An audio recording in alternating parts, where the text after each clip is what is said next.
"Why didn't you salute him, Corporal?" The question had not been asked yet, but before the morning was over, every Marine standing on the parade field at Camp Pendleton would wish it had. The California sun had barely climbed above the distant hills, casting long golden streaks across the polished concrete as rows of Marines stood in perfect formation, their dress blues immaculate, their white gloves bright beneath the crisp morning light. Flags stirred gently in the Pacific breeze, brass instruments warmed up with quiet notes somewhere beyond the reviewing stand, and families filled the bleachers with cameras ready, waiting for another ceremony honoring service and sacrifice. It was supposed to be a day of tradition, respect, and pride. Then Thomas Walker arrived.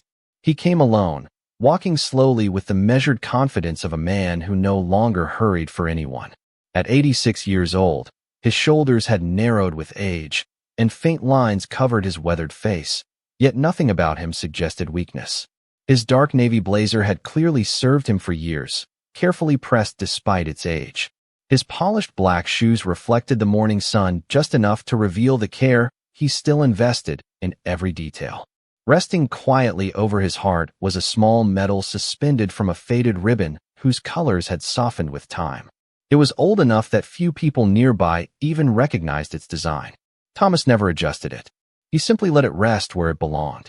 As he approached the entrance reserved for honored guests, Marines standing along the pathway rendered sharp, disciplined salutes to every distinguished visitor who passed. Retired colonels received crisp acknowledgments. Decorated officers were greeted with unwavering precision. Veterans wearing recognizable insignia were honored without hesitation. But when Thomas stepped forward, something changed. Corporal Ethan Brooks looked him up and down with quick, dismissive eyes. No dress uniform, no visible rank, no polished decorations spread across his jacket. Just an elderly man with an unfamiliar medal and the quiet posture of someone who expected nothing. Brooks shifted his jaw and deliberately kept his hand at his side. The Marines beside him followed his lead without question. Thomas walked between two perfect lines of motionless service members who refused to salute. A few spectators noticed immediately. Conversations softened. Cameras lowered. An uncomfortable silence drifted through the entrance, subtle but impossible to ignore. Thomas never paused. He neither frowned nor protested. His calm blue eyes remained fixed ahead toward the towering American flag waving above the parade ground. He had stood beneath larger flags in harsher places. This one still deserved his respect. Brooks folded his arms after the old man passed, convinced he had protected military tradition from someone pretending to belong. "We salute real heroes," he muttered just loudly enough for nearby Marines to hear. A couple exchanged uncertain glances but remained silent. Orders, even unspoken ones, carried weight. Thomas reached the edge of the reserved seating area and quietly removed a folded invitation from the inside pocket of his blazer. Before he could present it, a young lieutenant stepped into his path with practiced authority. "Sir," Lieutenant Noah Collins said politely but firmly, "I think you're in the wrong section." Thomas lifted his eyes toward the officer. They were clear, steady, and strangely familiar with disappointment, though not defeated by it. He offered the invitation without a word. Collins barely glanced at the envelope before returning it. "This seating area is reserved for honored veterans and distinguished guests." Thomas accepted the envelope back with the same steady hand. "I understand," he answered softly. "That's why I'm here." Around them, the ceremony continued preparing for its opening, unaware that a decision made in a matter of seconds had already set something far greater into motion. Lieutenant Noah Collins held the cream-colored invitation between two fingers for only a moment before handing it back, his expression unchanged. The ceremony schedule had been rehearsed down to the minute, and nothing about the elderly man standing before him seemed important enough to interrupt it. Around them, the distant notes of the Marine Corps band drifted across the parade field while polished boots struck the pavement in flawless rhythm. Every movement reflected discipline. Every command echoed with confidence. Yet Thomas Walker remained completely still, as though the carefully choreographed world around him belonged to another lifetime. "Sir," Collins said, lowering his voice slightly, "there must have been some mistake. This section is reserved for recipients specifically listed by headquarters." Thomas accepted the envelope without argument and carefully slid it back into the inside pocket of his blazer. His fingers paused for just an instant against the faded ribbon resting over his heart before falling naturally to his side. "I received the invitation 3 weeks ago," he replied quietly. "I was told everyone who remained would be welcome." Collins studied the old man's face, searching for irritation, embarrassment, or even anger. Instead, he found only patience. It unsettled him more than any protest would have. Before he could answer, Corporal Ethan Brooks approached with measured confidence, stopping beside the lieutenant. "Everything all right, sir?" Brooks asked, although his eyes never left Thomas. Collins gave a slight nod. Apparently, this gentleman believes he belongs in the honored guests section. Brooks glanced at the simple blazer once more and allowed a faint smile to appear. "Respectfully, Lieutenant, anyone can say they were invited." A few Marines standing nearby overheard the exchange. None spoke. They had been trained to trust the judgment of their superiors, yet several quietly shifted their weight as though something about the situation no longer felt comfortable. Thomas looked toward the rows of white, folding chairs arranged beneath the broad canopy. Families laughed softly. Children waved miniature American flags. Elderly veterans greeted old friends with warm handshakes. It was a celebration of shared sacrifice, but for the first time that morning, he felt like an outsider looking through a window rather than someone returning home. "If this causes difficulty," Thomas said with the same calm voice, "I can wait over there until someone confirms the invitation." He motioned toward a shaded oak tree standing nearly 50 yards away beyond the edge of the seating area. Collins appreciated the lack of confrontation, but Brooks interpreted the quiet response as surrender. "That would probably be best," the corporal answered before the lieutenant could speak. "Please remain outside the reserved area until we verify everything." Thomas simply inclined his head. "Of course." Without another word, he turned and walked toward the tree, his pace slow but steady. Every step carried quiet dignity untouched by humiliation. Brooks watched him leave with visible satisfaction, convinced the issue had been resolved professionally. He never noticed several civilians following the elderly veteran with concerned eyes. One elderly woman placed a hand over her husband's arm and whispered something neither Marine could hear. Near the reviewing stand, Captain Daniel Mercer had been overseeing final preparations for the arrival of the commanding general. From nearly 100 feet away, he noticed only fragments of the encounter. An elderly man walking alone. 2 younger Marines remaining unusually rigid after the conversation had ended. And something else. As the morning sunlight shifted between the branches, a brief flash reflected from the small metal resting against the old man's chest. Mercer narrowed his eyes. The ribbon looked faded almost beyond recognition, yet its color arrangement stirred an unexpected memory buried somewhere deep within years of military history classes and ceremonial briefings. He could not place it, but he knew one thing immediately: decorations that old rarely belonged to ordinary stories. Thomas Walker settled onto the weathered wooden bench beneath the broad oak tree without the slightest sign of resentment. The shades softened the warmth of the California morning while the distant ceremony continued gathering momentum. Bright uniforms moved with practiced precision across the parade field. Commands rang through the air with crisp authority. Families applauded as another group of honored guests arrived, each welcomed with the traditional respect that had quietly passed Thomas by only minutes earlier. He rested both hands on the polished handle of his old walking cane and watched the American flag ripple against a cloudless blue sky. There had been a time when ceremonies meant little compared to the men standing beside him. Now the ceremonies remained while most of those faces had disappeared into memory. A young boy, no older than 8, wandered a few feet away from his parents before stopping near the bench. His eyes settled on the faded ribbon resting over Thomas's heart. "Mister, is that a real medal?" the child asked with innocent curiosity. Thomas smiled gently. "It is real." "Did you get it for being brave?" the boy continued. Thomas looked at the small piece of metal for a long moment before answering. "I received it because some very good people believed I should keep remembering them." The boy nodded as though the answer made perfect sense. His mother quickly hurried over, apologizing for the interruption before guiding her son back toward the seating area. Thomas simply tipped his head politely and returned his attention to the ceremony. Nearby, Corporal Ethan Brooks noticed the brief conversation and shook his head with quiet amusement. Now he is telling stories to kids, he muttered. One of the younger Marines standing beside him shifted uneasily. He does not seem like someone pretending. Brooks answered without hesitation. You cannot judge military service by a calm voice and an old jacket. Lieutenant Noah Collins remained silent. Something about Thomas's composure continued bothering him. Most people challenged authority when embarrassed. Others became defensive or angry. This elderly man had done neither. He had accepted every slight with remarkable grace, as though his confidence came from somewhere that no public opinion could ever reach. Collins looked again toward the bench beneath the tree. Thomas had not moved. He simply sat watching the flag with an expression of quiet reflection that somehow carried more dignity than many decorated officers Collins had known throughout his career. Across the parade ground, Captain Daniel Mercer continued preparing the arrival route for the commanding general, but his thoughts repeatedly returned to the faded ribbon he had glimpsed only moments before. Military history had always fascinated him.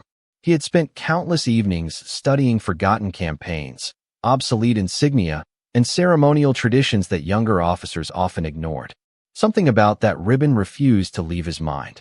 It was not simply old. It belonged to another generation entirely. Mercer quietly excused himself from the reviewing stand and walked toward the administration tent, where archived reference materials and digital personnel records were available for official ceremonies. As he crossed the pavement, he glanced back once more toward the solitary figure beneath the oak tree. Sunlight slipped through the branches and reflected softly across the weathered metal. For only an instant, Mercer caught the full arrangement of its faded colors. His heartbeat slowed. Recognition hovered just beyond reach like a name resting at the edge of memory. He entered the operations tent, greeted the communications sergeant, and requested access to the historical decorations database. The sergeant looked surprised. Searching for someone specific, Captain? Mercer kept his eyes fixed on the computer monitor as the system awakened. Not yet, he answered quietly. Right now? I am trying to remember why one old medal suddenly feels more important than this entire ceremony.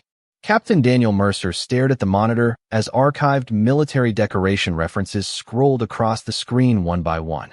Modern commendations appeared first, followed by campaign medals that every officer recognized, but none matched the faded ribbon resting in his memory. He narrowed the search, filtering for retired and discontinued awards, then for field-authorized decorations that had never entered standard production. The communications sergeant watched with growing curiosity. Finding anything? He asked. Mercer shook his head slowly. Not yet, but I know I have seen it before. Outside the operations tent, applause rolled across the parade field as another distinguished guest was introduced. The band struck another patriotic march while sunlight reflected from polished brass and perfectly pressed uniforms. Beneath the old oak tree, Thomas Walker remained quietly seated, completely unaware that someone had begun searching for answers because of a single weathered medal. He rested one hand lightly against the ribbon as a gentle breeze stirred his blazer. The motion was unconscious, almost protective, as though touching it connected him to voices that existed only in memory. His fingers brushed the cool metal, and the bright California morning quietly dissolved into another sky many decades earlier. The air became heavy with tropical humidity.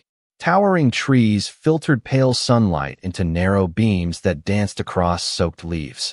The distant hum of insects blended with the rhythmic thumping of helicopter rotors somewhere beyond the jungle canopy. Everything smelled of damp earth, worn canvas, and rain drifting across endless green hills.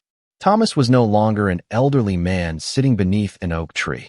He was a young Marine whose uniform carried the stains of long days and restless nights.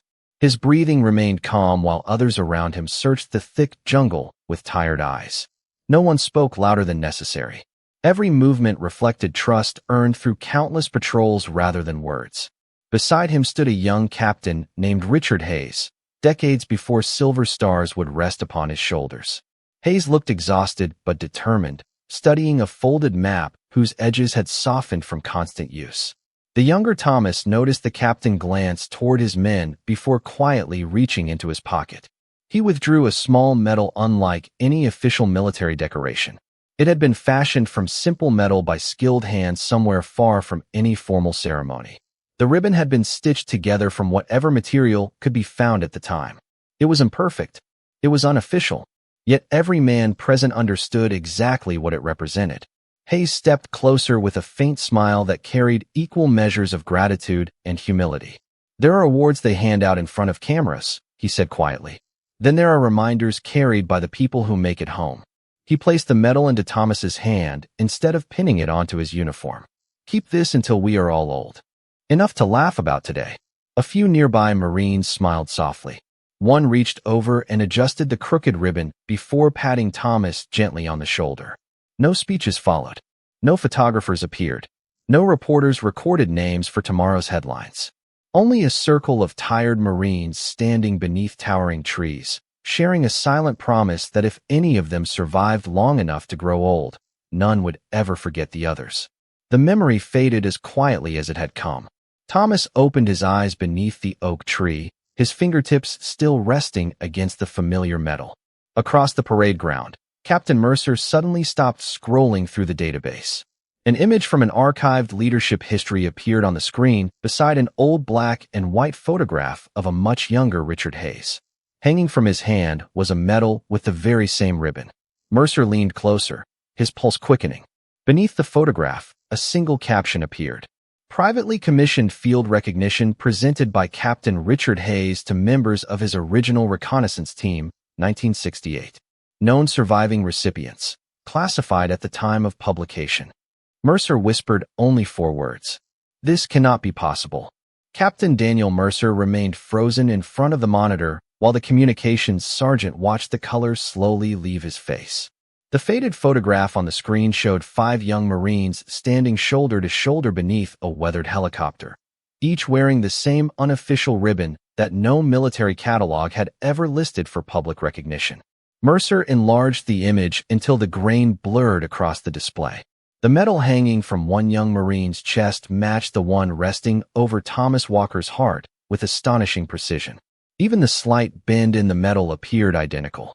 Beneath the photograph, another document surfaced from the archive.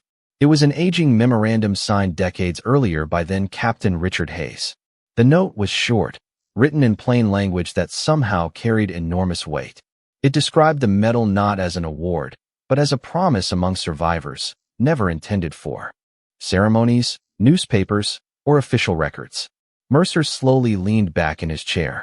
"He has been carrying that promise for almost 60 years, he whispered. The communications sergeant frowned. "Do you know who he is?" Mercer nodded faintly without taking his eyes from the screen. "I think I know enough to realize we have made a terrible mistake." Outside, Thomas Walker remained beneath the oak tree, listening to the distant music drifting across the parade ground. The brass instruments echoed warmly beneath the clear California sky while a light breeze stirred the branches overhead. He watched younger Marines moving confidently between ceremonial positions with the same quiet appreciation he had felt for generations. Time changed uniforms, equipment, and traditions, but dedication still looked remarkably familiar. Lieutenant Noah Collins glanced toward the elderly veteran again.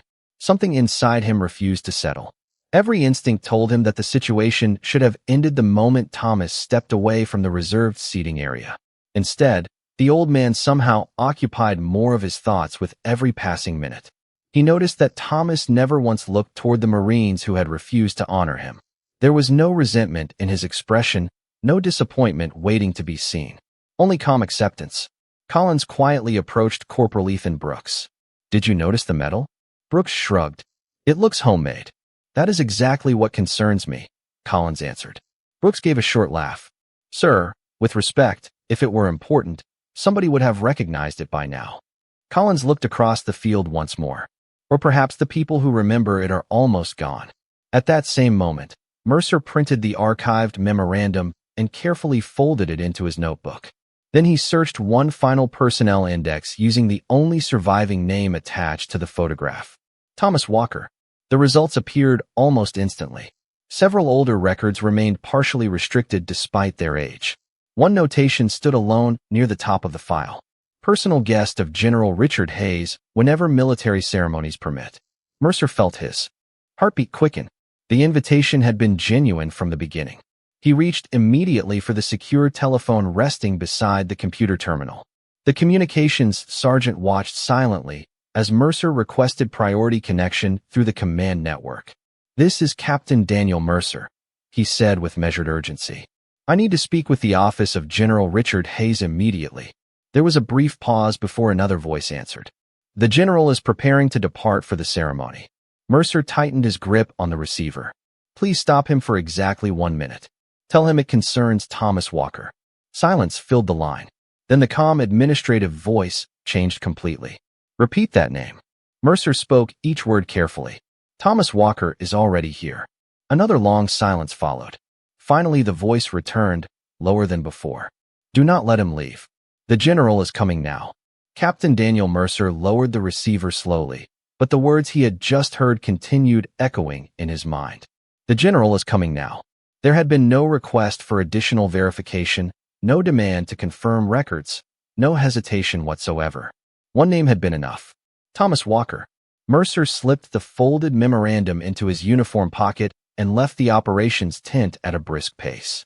Outside, the ceremony had officially begun. The Marine Corps band filled the air with steady patriotic music while guests rose from their seats as the color guard advanced across the parade field. Every movement unfolded exactly according to schedule, yet Mercer knew the carefully rehearsed program was already becoming secondary to something far more significant. Beneath the old oak tree, Thomas remained seated with both hands resting quietly upon his cane. He watched the flag sway in the ocean breeze with the peaceful expression of someone who had learned long ago that honor did not depend upon public recognition. A pair of small birds landed briefly near the edge of the walkway before disappearing into the branches above. Thomas smiled faintly at the simple moment.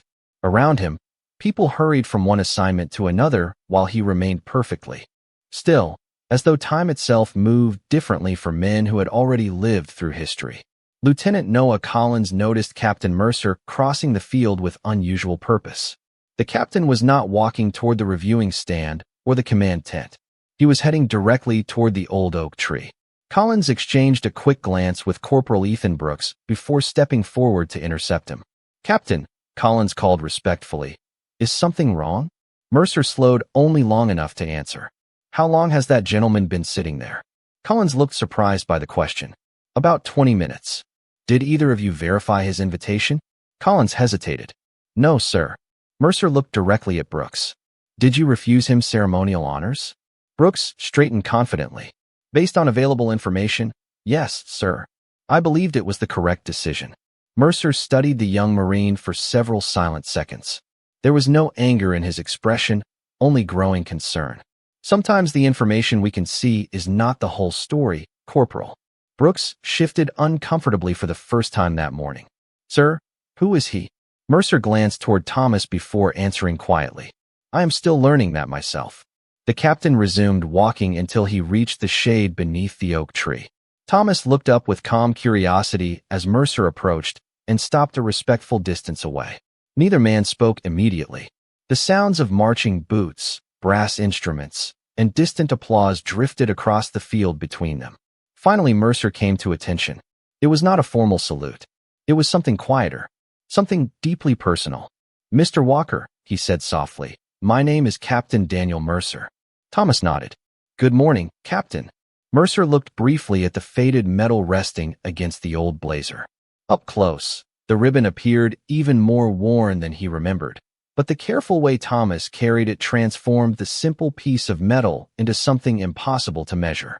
"I believe," Mercer continued, "that we owe you an apology." Thomas gently shook his head. "Young men make decisions with the knowledge they have. That is part of wearing the uniform." The answer left Mercer almost speechless. There was no bitterness, no accusation, only understanding. Before he could respond, a low murmur spread across the far end of the parade ground.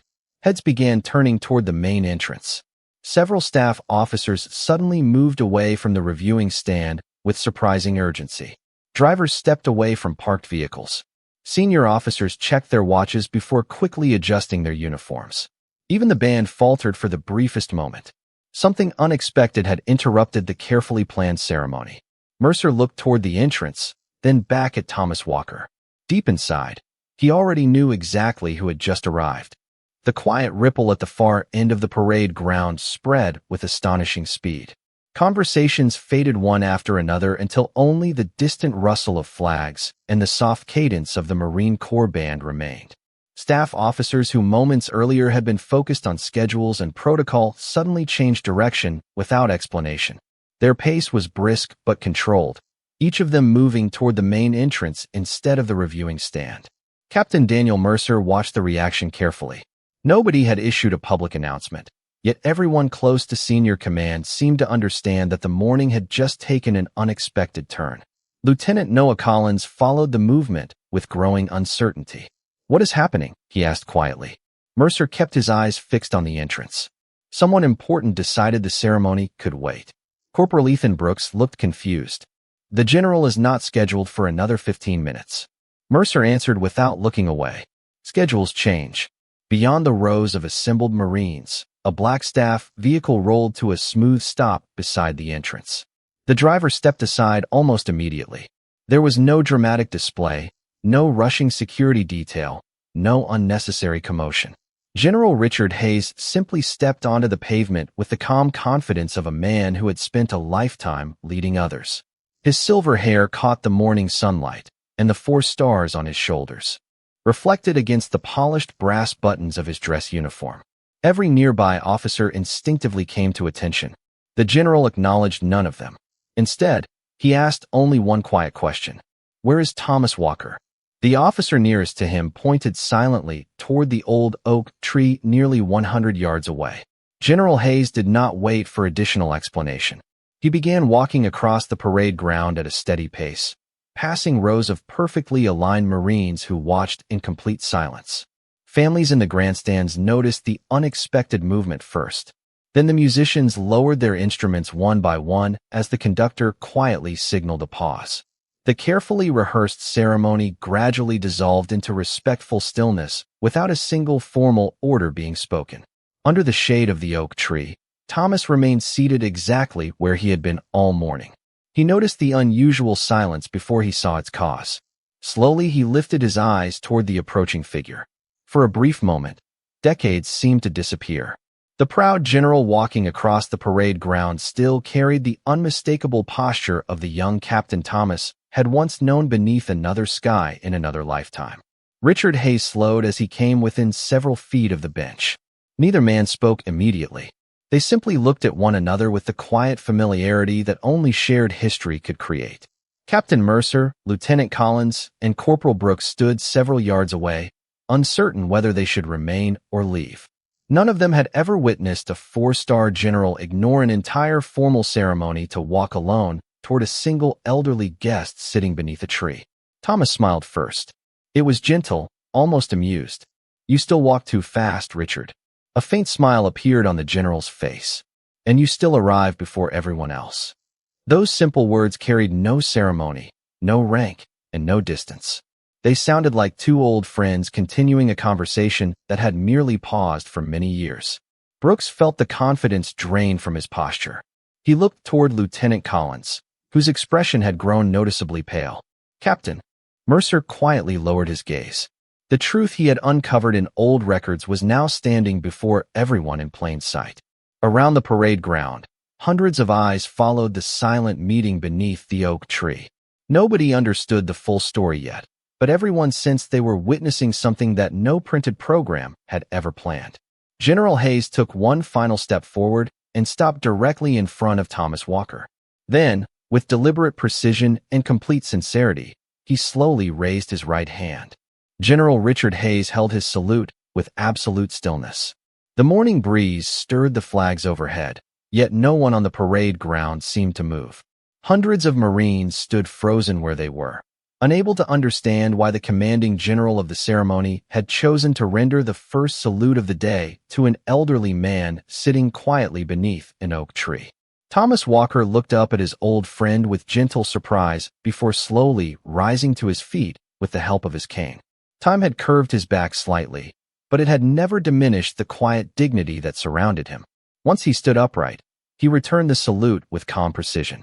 It was neither hurried nor ceremonial. It was the familiar exchange of two Marines who understood that respect carried far greater weight than rank alone. General Hayes lowered his hand first. His eyes rested briefly on the faded metal pinned above Thomas's heart, and a warm smile crossed his face. "You still kept it," he said softly. Thomas glanced down at the weathered ribbon. "You told me to keep it until we were old enough to laugh about those days." Hayes gave a quiet chuckle. "I suppose we finally made it." Their brief conversation carried easily across the silent space between them. Captain Daniel Mercer watched without blinking. Lieutenant Noah Collins felt every confident assumption from earlier that morning crumble beneath the quiet exchange. Corporal Ethan Brooks stood completely motionless, his eyes fixed on the small medal he had dismissed as an old souvenir. General Hayes reached forward with careful hands and gently straightened the slightly crooked ribbon where it rested. Against Thomas's blazer. It was a simple gesture, almost fatherly, performed with remarkable care. "I have not seen this medal in nearly 60 years, Hayes said. "I always wondered whether anyone still carried one." Thomas smiled faintly. "Some promises are easier to keep than others." The general nodded slowly before turning toward the assembled Marines. His voice remained calm, but every word carried across the parade ground with unmistakable authority. "Marines." The single word immediately drew every eye toward him. "This gentleman is Thomas Walker. Long before I wore these stars, I had the privilege of serving beside him. The medal you see is not found in any official display case because it was never created for recognition. It was given to a handful of Marines who reminded the rest of us what loyalty looked like when nobody was watching." A deep silence settled over the field. Even the youngest Marines instinctively straightened their posture. Hayes continued. "This morning, Thomas arrived without asking for special treatment. He accepted misunderstanding with patience. He accepted disappointment without complaint. He demonstrated the very character we ask every Marine to carry for life." The general slowly looked toward Corporal Ethan Brooks and Lieutenant Noah Collins. There was no anger in his expression, only quiet expectation. Brooks lowered his eyes, suddenly unable to meet the general's gaze. Collins removed his cover and held it respectfully against his side. Before another word could be spoken, General Hayes raised his hand once again into a crisp salute toward Thomas Walker. This time there was no hesitation anywhere on the parade ground. One after another, every Marine lifted a white-gloved hand in perfect unison. The sharp movement echoed across the concrete with quiet precision until hundreds of salutes stood directed toward one elderly veteran beneath the shade of a single oak tree. Families in the grandstands rose to their feet without being asked. The musicians remained silent. No commands were necessary. The ceremony everyone had expected had quietly become something far more meaningful. Thomas looked across the sea of raised hands with eyes that glistened in the morning light. He did not smile broadly. He simply placed one hand over the small, faded medal resting against his heart, as though silently sharing that long overdue salute with the friends who could no longer stand beside him. The final salute remained suspended in the morning air for several long seconds before General Richard Hayes slowly lowered his hand. One by one, hundreds of white-gloved hands followed. Yet no one hurried to resume the ceremony. The silence itself had become the most powerful tribute anyone present would remember. Thomas Walker stood quietly beneath the oak tree, his weathered hand still resting over the faded medal. He looked across the faces before him and saw something that had been missing only minutes earlier. It was not admiration. It was understanding. General Hayes turned toward the assembled Marines and spoke with the calm confidence that comes only from a lifetime of earned authority. Today was never meant to be about one man. It was meant to remind us what this uniform represents. We salute rank because discipline demands it. We salute character because honor deserves it. His words carried across the parade ground without effort. Every Marine listened. Every family remained standing. Every conversation had disappeared. Hayes looked back toward Thomas before continuing. When we were young, none of us imagined growing old. We believed history belonged to books and museums. We were wrong. History grows older beside us, often wearing ordinary clothes, walking quietly, expecting nothing from anyone. He gently placed one hand on Thomas's shoulder. The greatest mistake any service member can make is believing that greatness always announces itself. Lieutenant Noah Collins stepped forward first. He removed his cover completely and faced Thomas with sincere humility. "Mr. Walker," he said quietly, "I judged you before I knew you. I am sorry." Thomas offered the younger officer a warm nod. "You protected your post. Never apologize for taking responsibility. Just remember to leave room for kindness while you do it." Collins lowered his head with quiet gratitude. A moment later, Corporal Ethan Brooks approached. The confidence that had defined him throughout the morning had disappeared, replaced by honest regret. He stood at attention before the elderly veteran. "Sir, I refuse to show you the respect you had already earned many years before I was born. I cannot change that, but I hope you will accept my apology." Thomas looked at the young Marine for several thoughtful seconds before smiling gently. The salute matters less than the lesson. If you remember today whenever you meet another old veteran, then nothing was wasted. Brooks felt the weight leave his shoulders. He rendered one final crisp salute, not because anyone ordered him to, but because he finally understood why it mattered. The Marine Corps band quietly lifted their instruments once again. This time the music sounded different, softer somehow, carrying across the bright California morning with a quiet dignity that matched the moment. General Hayes extended his arm toward the front row of honored guests. "Thomas," he said with an easy smile, "your seat has been waiting for you all morning." Thomas glanced once more at the old oak tree before walking beside his longtime friend toward the ceremony. Neither man hurried. They moved with the comfortable pace of those who understood that the most important journeys were never measured in minutes. As they passed through the rows of Marines, every service member remained standing at attention. No command was given. None was needed. Thomas never looked from side to side to count the salutes now offered freely. He simply walked forward with quiet grace, carrying nothing more than a faded medal, a lifetime of memories, and the invisible company of friends who had never truly left his side. Above them, the American flag continued to wave beneath the clear blue sky, unchanged by the morning's events, yet somehow witnessing them all. Long after the ceremony ended, many would remember the speeches, the music, and the photographs. But those who stood on that parade ground would remember something else far more clearly. They would remember that genuine honor is rarely recognized by appearance, that true service often speaks in silence, and that some salutes are never requested because they have already been earned long before anyone thinks to give them.